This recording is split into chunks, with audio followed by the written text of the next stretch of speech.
Mbarusha Mining TV. Kandi Subscribe, mbifurize ibihe like, byiza. share to your friends and comment. Umunsi wongeye Thank kwereka you. ukuntu bafungura wallet muri Ruby Network mbere yuko ukora KYC ya Ruby. Okay? Ruby urabona ko ifungutse ubura ahangaha. Ikintu ukora rero gufunguramo wallet, uraza ugakanda ahangaha.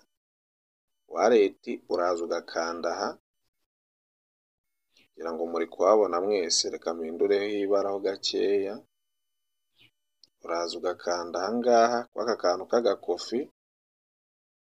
Ukimara kugakandaho bisa ukurikire, ntumbwire ngo ntabwo wabonye ukuntu bafungura mo wallet. Ukaza ugakanda hano handitse start creating wallet ahangaha. Ukimara kuhakanda utegereza ugasoma bino bintu byose. Ukaza ugakanda hano handitse I have read, ukemeza ko wasomye amategeko n'amabwiriza. Ugakanda mw'aka kantu akajyamo akavi, ugahita ukanda hano handitse continue. Kamashyira aga fresh ndabazi. Ugakanda ahangaha handitse continue.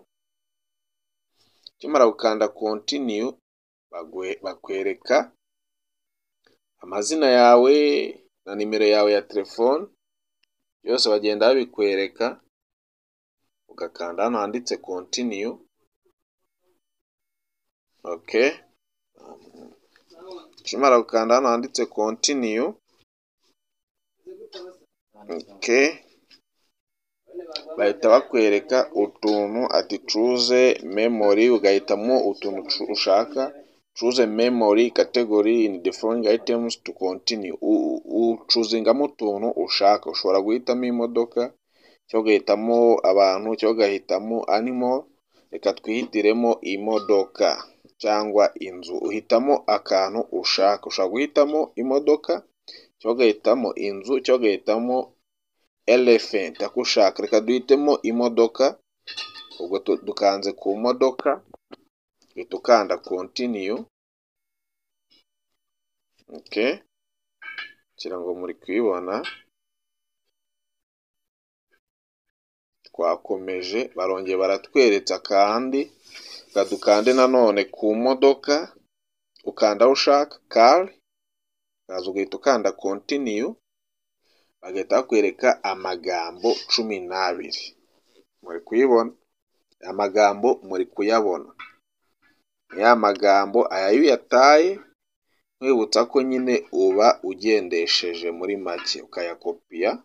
Mbarusha Okay? Mining TV. Subscribe, cyangwa ufite indi like, telefoni ku ruhande share to your friends and ukayafotora. comment. Thank you. Okay, mukurikire. Arasaba mukurikire. Ndi kuyafotoza indi fone ho gakeya. Okay. Okay. Sorry gato.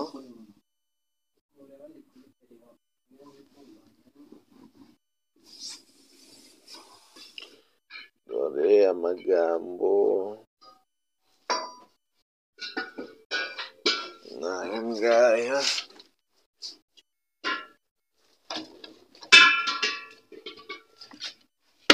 Okay,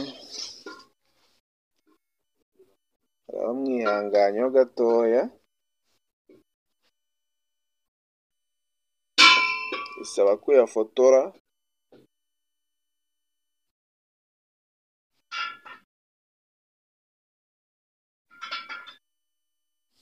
Okay, rero ukanda hano kuri copy,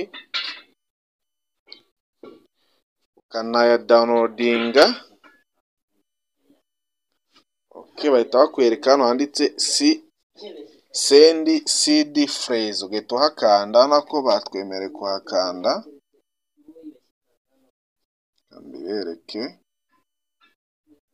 Ugahita uhakanda bakakwereka. Ibintu bisaba kwitonda cyane. Na kano ga hash code ubwo bisaba nako kuba ufite indi telefoni ku ruhande uri gukoresha, nayo ukayakopiya warangiza ukanakanda hano kuri download,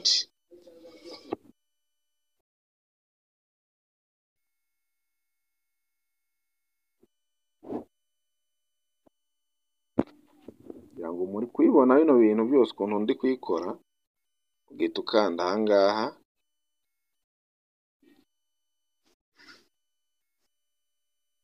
dutegereze kode ibe saved.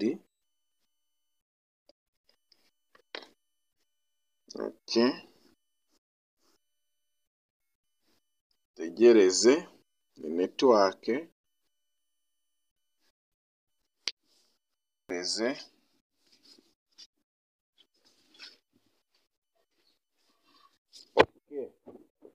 barimo batubwira ngo access wallet, urabona ko byarangiye. Noneho bagiye batubwira ngo kugira bemere ko twayifunguye dukoreshe ya magambo cyangwa ya kode twinjiramo. Ikintu uhita ukora, uraza ugahita ukanda aha ngaha, ya magambo 12 uyafite ukayashyiramo, cyangwa ka gakode nako ukagashyiramo. Kadukoreshemo kamwe muri utu kuko byose uba ubifite, aza ukayashyiramo, ugakanda access wallet,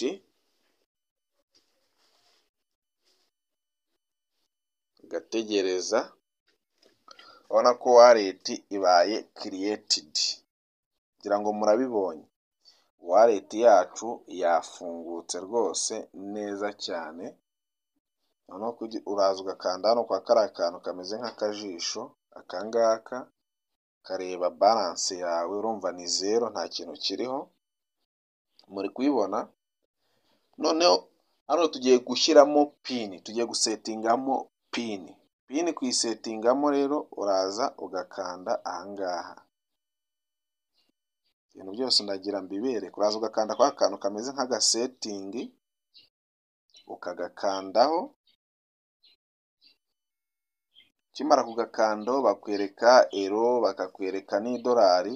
Ikintu twe tuje gushyiramo pin.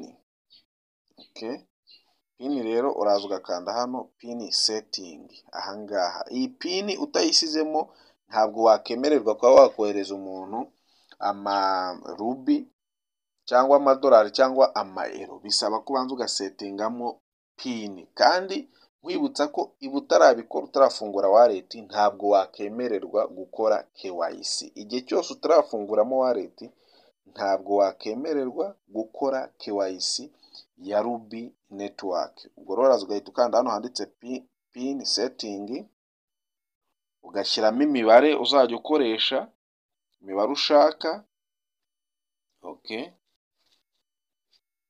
N'aha ngaha ukayishyiramo, aba ari imibare 4, ugakanda hano kuri apply, ugategereza. Dutegereze.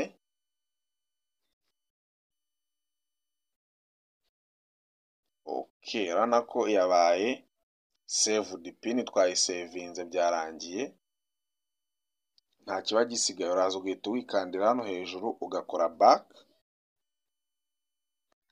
aha ngaha, ukisubira kuri wallet. Urabona ko wallet yacu yabaye created. Ukaza ugahita ukanda aha ngaha, ukaza ugahita wikandira hano kuri mining, ugakora back.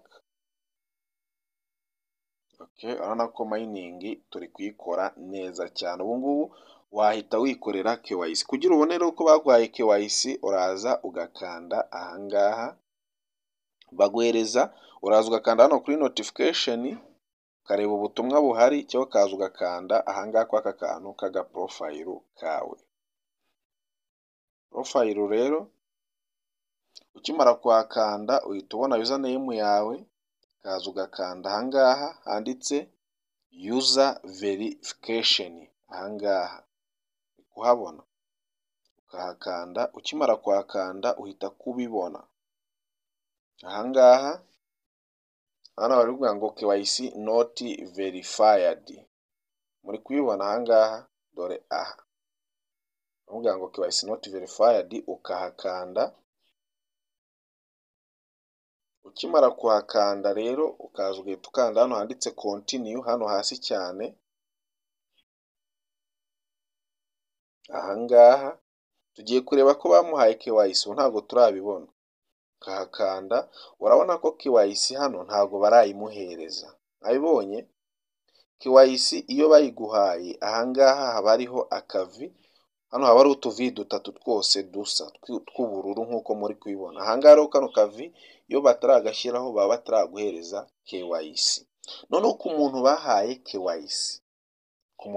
KYC, urabanza ugafunguramo wallet mwa buriya buryo muri kubibona. Wamara kuyifunguramo mwa buriya buryo ukandikira umuntu, ushobora kwandikira Mbarusha Mining TV, mukumvikana akakohereza rubi zikwemerera gukora KYC. Kugira ukore KYC rero usabwa kuba ufiteho rubi 6 cyangwa rubi 4 cyangwa rubi 2 kuri wallet yawe. Wallet yawe tumaze kuyifungura, okay. Kugira ujye muri wallet ukanda ahangaha, dore ni ahangaha ukanda kugira ujye muri wallet, ukahakanda. Mwibuke ko tumaze kuyifungura. Ukimara kuyifungura rero uraza ugakanda ahangaha. Ubona ko kugira wemererwe gukora KYC ahangaha uba ugomba kuba ufiteho rubi 6 cyangwa rubi 4 cyangwa rubi 2. Urabona ko hano dufiteho 0 rero. Icyo ukora uraza ugahita ukanda hano hejuru cyane kuri receive, ahangaha ugakanda receive.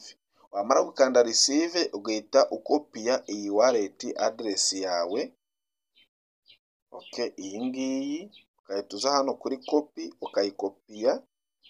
Warangiza kuyikopiya ugahita ko uyohereza umuntu ufite rubi, nk'urugero Mbarusha Mining abazifite, ukazimwohereza, ukamwereza wallet yawe, mukumvikana akaguhereza rubi 2 cyangwa 4 cyangwa 6 zigufasha gukora KYC. No, ibi ngibi nibyo bintu bya mbere. Ntabwo wakora KYC utarafunguramo wallet ahangaha, kandi ntabwo wakora KYC udafiteho rubi 4 cyangwa 2 cyangwa 6 kuri wallet yawe, kuko bagusaba ko uzitransfera. Nizere rero ko mubonye ukuntu bafungura wallet kuri Ruby network ndetse n'ukuntu ushobora gukora KYC. Tubonane muri video ikurikiraho. Video iri bukurikireho niyerekana ukuntu bakora KYC ya Ruby network step by step. Ciao ciao. Mbarusha Mining TV. Subscribe, like, share to your friends and comment. Thank you.